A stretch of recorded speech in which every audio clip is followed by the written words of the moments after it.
all these patches have different stories. When I was a volunteer firefighter, that's this here, that's the red stripe. Okay, that shows me I was a volunteer firefighter.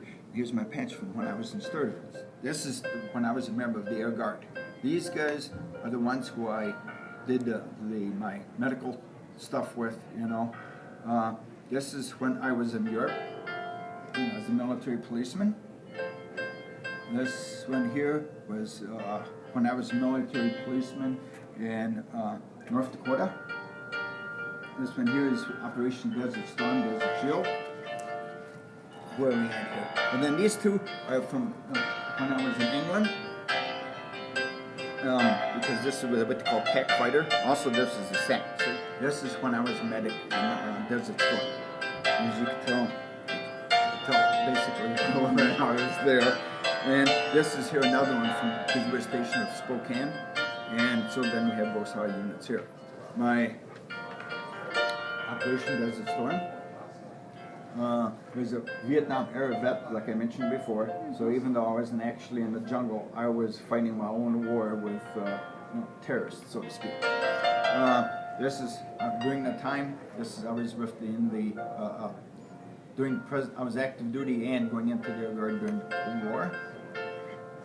This one here, this is my saddest patch, and also it means a little bit to me. This is a real patch. This is not one of those things you can buy in a store.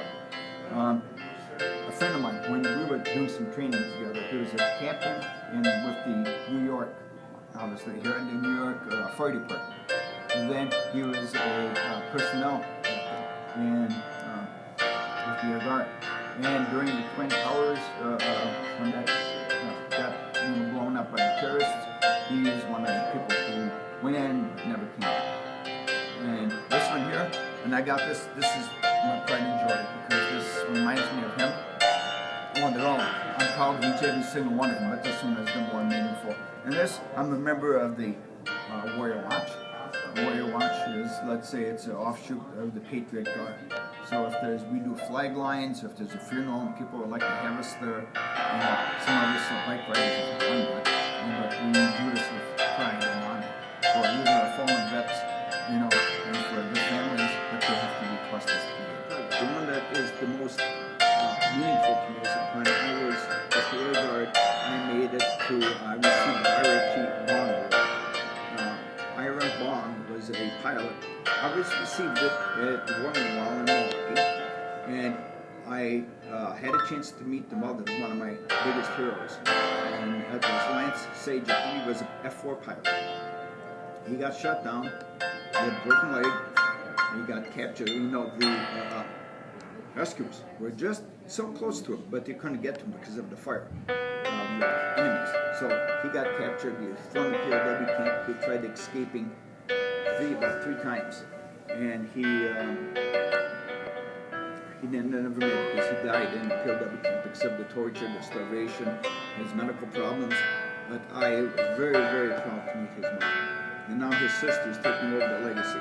He was from Bayview, and if you ever have a chance to see the Memorial Lights Graveyard Cemetery,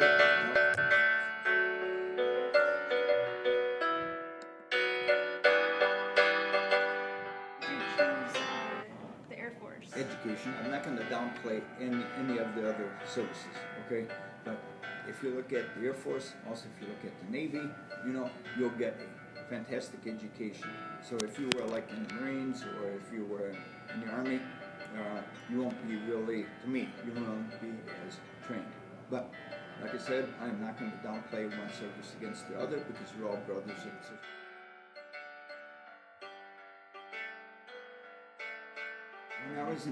When I was on active duty, at first I was in military police, okay?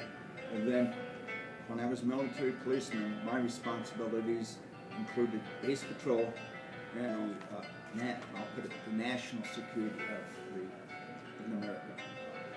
That's to put it nicely. In other words, then my mission was secret type missions, and it had to do with the guidance and missile systems and the security of that type of thing. Then they sent me to England because They didn't want to send me to Vietnam because of the fact of I knew so much about the security, national security things.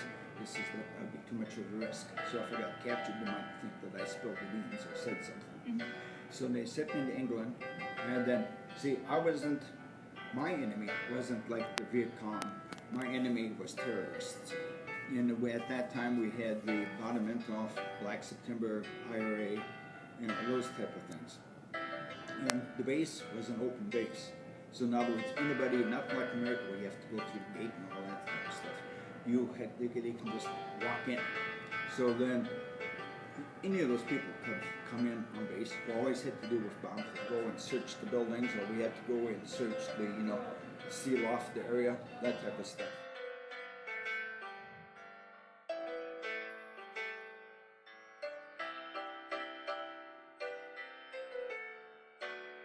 Which one, if you had to choose to do, like, again today, which one would you want to choose? The medic? Medic. Because I'm working with people, I've got hands-on type of stuff, and instead of just patrolling the base or taking care of, even though the responsibility was greater, but then again, the human side was much greater. And I'm one of those people who would rather take part with helping people that way. You said that you're married now. Yes. Did you get married during your service? After. When I was after active duty and somewhere in between my Air National Guard stuff. When did you meet her? Nursing school. I was already an upperclassman. And what happens is she kind of like caught my eye, so then we started dating and all that type of stuff. And every once in a while I'd give her a little, I knew what she was studying, so I'd give her a little flower, a rose or something like that, a little one of those little, love notes in a previous marriage. And she had 2 daughters. And I always bought them little gifts when I came back from different deployments. How old is Kimberly? Kimberly is 29. And Kelly? About 27. It was a forced retirement out of the Air Force because they needed, because of cutback of manpower, and they wanted room for other people to advance in rank. Because I was a senior master sergeant, and they said, well, you put your time in, thank you, but goodbye. And and then with the nursing job, because of the fact that I have a disability, and it's not service connected.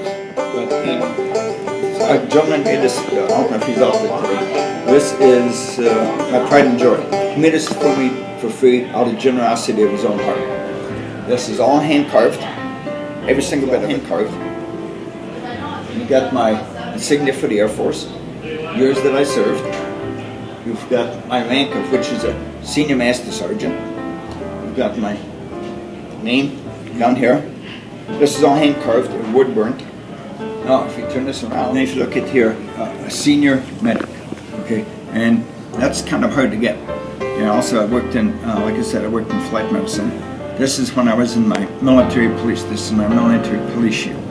That's a senior master sergeant. The highest one after that is a chief, but then to be chief, you have to be politically oriented, and I don't play politics. And military trains you.